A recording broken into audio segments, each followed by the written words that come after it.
right now, and we hope that you get the top-notch best out of this conversation. On the program today, I've got Mapalo and Joshua, CBU medical students, and we are so delighted to hear what they had to share. You know, they are young ones, so they've got experience, and it's this experience that will help us also to learn from them. I'll start with you, Joshua. Welcome to the program. Good afternoon. Thank you. Good afternoon. Okay. Mapalo, afternoon. Welcome to the program. Thank you. Good afternoon. Great. Let's start with you, Mapalo. What do you think, by definition, you'd give? Joshua, what is self-esteem? So self-esteem, I think this is simply the ability of, it's more like what you think about yourself, and it's defined as the ability of having self-confidence and self-respect. So one thing I like about self-esteem is that it is not only about you having self-confidence, but that confidence has to be restricted by some self-respect. Yeah. Yes. So it's the value that you attribute to yourself, isn't it? In Definitely. short phrase. So self-esteem is very important because it enables you to think, act, and reflect about yourself, your behavior and conduct, and also think about other people and how you should be treated. It makes you aware of how people should treat you. So what are some of the repercussions or the consequences, let's say disadvantages in other words, of having low self-esteem? Let's start from there. Right, definitely. So, low self-esteem has like a wide range of disadvantages. Just to highlight a few, I will talk about decision making. Yes, when you have low self-esteem, mostly your decisions won't be that good. Yes, it also affects your mental health, your overall. It can lead to things like anxiety. Yes. It can lead to depression. Yes, also the last one would be relationships. Mostly our relationships are affected by how we value ourselves. So in a situation where you have a boyfriend or a girlfriend, the way you value yourself it speaks volumes, because you might engage into a wrong relationship because you value yourself less. Yes. Great. Yeah, so I hope if you have a girlfriend, you build your self-esteem. Would you say you have a low self-esteem or high self-esteem yourself? Well, for me, I would say it's above Average? 50. Okay. Yes. What makes you think you have a high self-esteem, if we can put it that way, since we talk about these qualities of it? All right. So the first step in self-esteem, mostly it's affected by how we were brought up. Yes. So one of the best things to do, if you realize that either you have a low self-esteem or a high self-esteem, you need to work on it. Yeah, so by taking the first step to work on self-esteem, it means you have self-esteem for you to take the first step to work on it. Great. Yes, definitely. Yeah. So for me, to answer that question, I would say I take the right steps, the necessary steps towards building my self-esteem. Great. Yes. Mapalo, do you have anything to add on that one? Yeah, I think I can add on something. So self-esteem can maybe it maybe covers you from great opportunities, from getting great opportunities, because you think you might not do something that is great when actually you can do such a thing. So in a case where you have a low self-esteem and you are given a chance maybe to speak to a particular group of people, maybe a conference or maybe some great opportunities, yes, you tend to find that you miss that opportunity due to low confidence or self-esteem. Yeah, I think that's an addition. Yeah, many at the time, especially for men, one would say, you know, a lot of times, people would actually put up to that, where they would say if a person is having low self-esteem, they would lack the confidence of addressing especially critical issues in their life, and they would allow other people to invade their space. So we've just highlighted some of the repercussions or attributes of low self-esteem if somebody does not have a high self-esteem. Self-esteem is actually one of the intrinsic and extrinsic factors that moves a human being, or let's just say motivates one to do things the right way. or the long way if they are not able to actually keep up with that. So what are some of the benefits that we can highlight which one can get from having a high self-esteem now? Since we've talked about self-esteem, its attribute, and how we can characterize it. Now let's talk about self-esteem itself. If one has got a high self-esteem, what are the benefits? Or maybe the average self-esteem, what are the benefits of having that one? All right. So I mean, I think with categorizing it like from personal level, community level to national level, I think at a personal level, it will definitely positively impact you, your overall life. I mean, your work depends on your self-esteem. Yes, your academics sometimes also depend on your self-esteem. You find that, especially us in school, you find you've had a 20% in a course, and you have to have that self-esteem that definitely I have to have more grades and I'll do it to clear this course. Yeah. So on a personal level, it impacts how you succeed. Then on a community, it can affect families. Yes, and on a national level, taking the positions like the president. For you to be in those positions, you need self-esteem, because people will say bad things about you. You need to have confidence in yourself, and sometimes things will turn out like in a way that you didn't plan. So in that case, you also need self-esteem as a leader, and the whole nation will be better off. Yeah, believing in yourself is very important. Papalo, what do you have to add on that? Yeah, just to add a few. Self-esteem mostly increases your confidence level. So you tend to be good in your decision making, especially for, let's say, as medical students. Let's say you are to make a diagnostic. So you due to your confidence, you do that according to your confidence level, without even going through restrictions where you think maybe you're going wrong or something. So due to your confidence, you tend to build that particular decision. So it helps in your decision making and all things that you do. How about in studying? Does it help? Like if you have a confidence, low self-esteem, you don't believe much in yourself, would it affect your studies? On your studies, yes. For the studies, confidence has to be there, because you have to, it has to be like a motivation for you in order for you to study. So if you've just tuned us, we're discussing building self-esteem or self-confidence. This is a Rising Youth program, courtesy of Rising Youth Foundation and Sun FM TV. Rising Youth Foundation is a mental health program organization that is centered at promoting welfare of youths and young people in the communities where mental health is concerned. So if you'd love to engage with us, you can contact Sun FM TV or Rising Youth Foundation at 0965 48 96 97. So today on our topic, we are discussing how to build self-esteem. You don't believe much in yourself. Do you know that that is an inhibition that is stopping you from enriching your potential? And how best or how well can you build that attribute into a type of a person that you are able to face situations, believe in yourself, and fight all the obstacles that you face as you are growing up, as you are aging, or whatever age that you are. So this is the most important topic that we are discussing today, self-esteem. So guys, now let's get back to the program. This person has got a low self-esteem. They feel they are not worth it in the community. Maybe they have friends. Friends always talks about them to say, why are you like this? You are too inferior. Like they always subordinate to everyone. They are always sabotaged and they don't highly regard them. This person wants to build self-esteem. It's what we're discussing about today.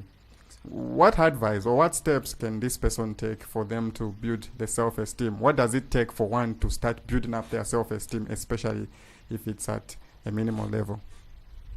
Oh, definitely very important. I think there are a lot of ways that one can encounter such. There are a lot of strategies. And so one of the things that you need to do is to know your self-esteem levels. And that's the first step.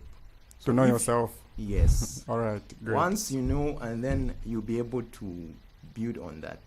So start doing deliberate things that will challenge you, whereby you won't be in a comfort to say, okay, me, I have low self-esteem, so I don't have to do anything. No, I'm not going. Start pushing yourself further, and by doing so, you will realize that you'll be improving. And another thing is, you have to, there's this type of thinking that they say, the black or white thinking pattern, also known as the all or none thinking pattern.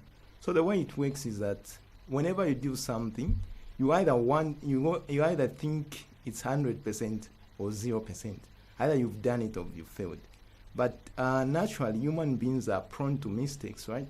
So you need to give yourself that space that, no, sometimes I can do a 40, sometimes I can do not very good, not very bad, not pushing yourself to those extremes. Yes, so be deliberate, and you have to know that, okay, I need to do this so that I improve my self-esteem. Yes. Great. Yeah, Mapalo, what do you have to add on that? Yeah, I'll first of all start by maybe saying how it begins, how you tend to, it starts from during childhood. There's a topic that we did where you say there's an annual phase for the child's growth when a child is growing up. So the annual phase starts from 18 months to somewhere I think 3 years. So you tend to find that toilet training also plays a role in this particular category. So you find that the child is more concerned to the annual part.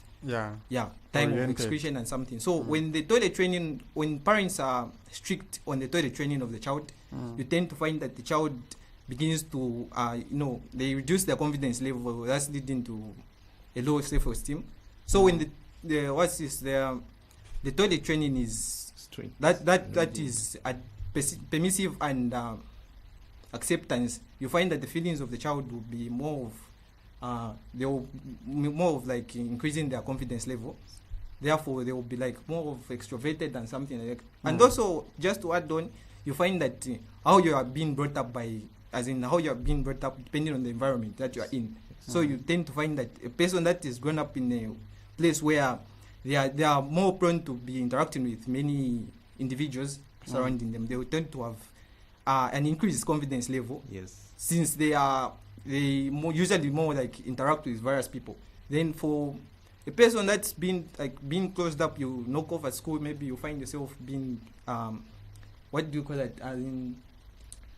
You're restricted. Yeah, you're restricted. Yes. Or maybe grounded. Definitely. So you tend to find that person who restricted themselves to such things, and when they grow up, when they are independent enough, they will find that when they are given an opportunity to maybe speak to people or interact with people that are not yet used to, you tend to find that they're having challenges to such a thing. So it also depends on how you're brought up. Yeah, I think he highlighted a good point. That's also a pick-up point for parents and caregivers. Indeed, I wanted to mention that. Definitely, that was very much highlighted. Yes, on how from 18 months to 3 years old, a child is during annual phase, and how it affects their confidence as they grow. Yes. Yeah.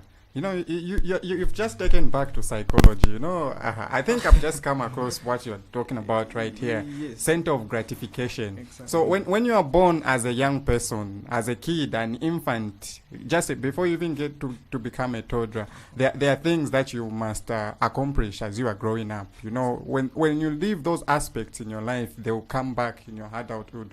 For example, gratification comes maybe when you mentioned about toilet training, every child, they would pee, they would poop in their clothing. Parents at a certain age will need to train those children to be hygienic and to stop those habits. So when parents are too strict with the children like that, the way they're growing up, they will be inflicted to fear, and they will have phobia towards a lot of things that will be highlighting them. We're not saying toilet training is bad, actually, but we're trying to bring up a point where such can be regarded. Actually, psychology says a person who underwent early toilet training, when they grow up, they mostly get to be very smart and hygienic people, because they've been oriented on how to take care of themselves and how to ensure and maintain hygiene. So it's something that they fear dirty. So it's like they are becoming obsessive and compulsive to doing what is right. So that if at all parents are not taking precautions in the way they are bringing up their children, that was just an illustration. They are shouting at them, they are degrading them, they are telling them they are not worth it. It means parents are not helping. They are actually demoralizing that child. Every time you're telling your child to say, you should be like those children, you need to be like that one, you need to be like that, you are so useless, you are like that. You might think you are helping the child in that way, but instead you are making the child to not clearly understand what is it that I am, which that person is, and which I can be, and they will start fearing to say, okay, I'm not worth it unless those people. And when they start socializing with other people, they'll feel as if they are the most inferior person in the platform where they are. So parenting should be one of the things that we need to focus on where self-esteem is concerned, because it helps to build our self-esteem, especially when we are young. But suppose you are an adult now, a grown-up, and you're still facing challenges to do with self-esteem. You just don't know how to manage, because probably your childhood was very strict, and you just don't find it important that you socialize your self-esteem. You're an introvert. Actually, you're struggling. How best can you improve your personality where self-esteem is concerned? So the guys highlighted one point where they said you need to now rediscover yourself. Self-awareness gets to be engaged now. You need to think about yourself to say, what kind of a person am I, and what kind of a person do I want to be? Is this the way I want my life to be, or is this the way things should be? Because when you discover yourself, you are going to help yourself building a step ahead and becoming a right person that you are supposed to be. So this is what we've just discussed about building self-esteem. Guys, now let's just talk about in a space where an individual comes to you. I believe you guys are playing a role of advocates, and you speak out and help out. Maybe just from what you are learning at a professional level, suppose a person comes to you to say, I'm struggling with building my self-esteem. What do you think is a professional advice that you would give to the person that is listening to the program here, and they would want to learn about how they can build their self-esteem? Yeah, just to add a little on that, how to build your self-esteem. So most, as I earlier highlighted, it's about doing it deliberately and doing it continually. So this is a skill that can be developed. It's not like we are born with it. Of course, our background affects how we are confident, how much self-esteem we have. But when you are a grown-up, you can do things deliberately so that you build this skill. Remember, it's a skill. You can build it. Start by doing the things that you fear to do the most. And you find that most of the time, people with low self-esteem, they tend to procrastinate. There's always an illusion. They're always thinking negative of themselves. So like you highlighted on self-awareness, one has to be now to change their pattern of thinking, suppressing that negative voice, that thing which always doubts you. No, you're going to fail.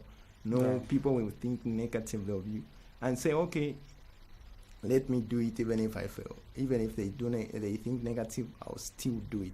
And you need to do that continually, repetitively. It's not a once-off thing, no? You do it today, you do it tomorrow. If you are so much afraid of let's say public speaking, do it over and over again until you gain that skill. Face your fears. Definitely face your fears. That's one of the most important aspects. Yes. And also another one is to surround yourself with the right people. You know, there are people who are always highlighting those negatives. Your weaknesses. Definitely. Taking advantage of you. Yeah. Definitely. Funny boy, why did you say this? Why did you do that? You know. Definitely. There are those people. So you need to be very tactful with the people you surround yourself with. People who are always positive, people who are always pushing you like, no, you can do it. No, that was good. Definitely. Those are the people to be found around with. That will play a very much important role in building your self-esteem. Yes. Yeah, great. How about? I don't think there is much to add on. He's mentioned everything, I guess. So the only thing is more the first step in your for a grown-up person, the engagement, as in engage yourself in various activities, activities that will maybe that more of like you mentioned. He said when you have a low self-esteem, you tend to have challenges with public speaking. So engage yourself in activities that are involving public speaking. Let's say if it's health awareness in the communities, in church, tend to find yourself in such particular activities. Yeah. And just to also add on, mostly if it's severe and you feel you can't do it by yourself, that's why there are people like therapists. You can go to counselors. They'll be able to guide you in how best you can navigate around building self-esteem. You need to reward yourself also. Whenever you do something, reward yourself. Know your strengths. If you are good in soccer, you're good in football, make sure you build your self-esteem on that thing that you are good at. If you are good at school, just say, in the maths, no one can overdo me. I'm always best in maths. And at least from that, try to build your self-esteem. Things that you are good at, definitely.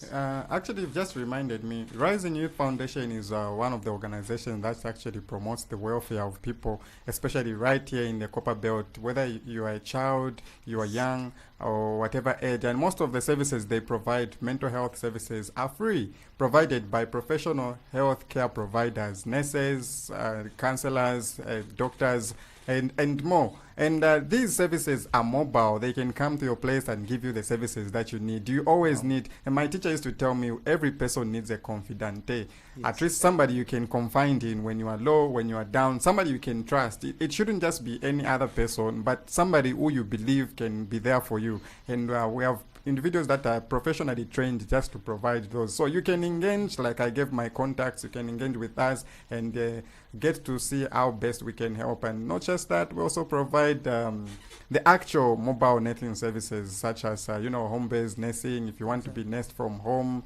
you're suffering chronic illnesses, palliative care, or maybe other illnesses that can't easily be managed from the hospital confinement, or you want to stay away from the hospital confinement due to prolonged illnesses or rehabilitation, we have you covered with a team of expertise that are doing those services, making it easy for your convenience and actually promoting the welfare of youths. Because when you invite those people into your homes, you're actually giving an opportunity for young people as well to be promoted, like for this radio program to run and other activities that the organization is running. It has to be funded by the attributes that the organization is doing. So building self-esteem is a very important topic that we need to put to light. Remember last time when we were talking about facing fears and phobias as well, we highlighted most of the things that that phobia can be handled is by actually facing them. So one may think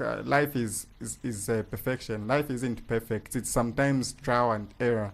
Sometimes your mistakes will make you learn from them. And if you don't learn from them, keep trying until you improve yourself, you learn, and you standardize and also standardize your life until everything works well for you. Guys, what are some of the positive words that you'd love to give to somebody out there who's listening or who's actually listening to this program, facing with self-esteem? What are some advice that you can give in just 30 seconds so that those people can learn from it? Yeah, so some of the things that you can just, the positive things, you can just believe in yourself.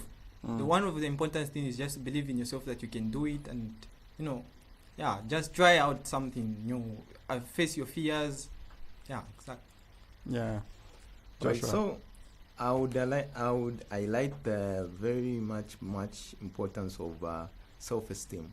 Self-esteem will make you believe in yourself. It will make you perform much better in any activity that you engage in. So please, this is going out to you gents. If you feel you have low self-esteem, and you feel like there's no help, no, the woman shouldn't be like this. That's very normal for every human being. It's possible that you can have low self-esteem, but what you need to do is please follow the guidelines, try to do things repetitively, and build that self-esteem. You really need it as you grow. For your children, for your wife, for your success, it's very much important. Yes. Wow. Me myself have been moved from that point. I can imagine the audience now. Definitely. Yeah, and just adding on to that, even to the females, I think when you are aging up, at least from your teens, every time you be approached by guys, if you don't have the self-esteem, you just be saying yes, anyhow. You won't manage how the situations that you'll be facing yourself with, and that will give you and land you into a lot of problems if you don't manage yourself well. So self-esteem is actually one of the most important aspects that you need to focus on in your life. And for a man as well, remember, opportunities only come when you connect. This is a networking world that we're living in. So if you are confining yourself, hiding, and not socializing with people and thinking things will go soft and well with you, you are really killing yourself, because people that you socialize with are the ones that determine your success. It's the world is about connection and networking. So building self-esteem has been a program that we've been discussing. It has been your host, Hilad KB, with a Rising Youth program courtesy of Rising Youth Foundation and Sun FM TV. If you want to contact Rising Youth Foundation and get benefits from their services, you can contact them through 0965 48 96 97. I repeat, 0965 48 96 97. Have a mental health week. Stay blessed. This time check is proudly brought to you by Big Tree Beverage.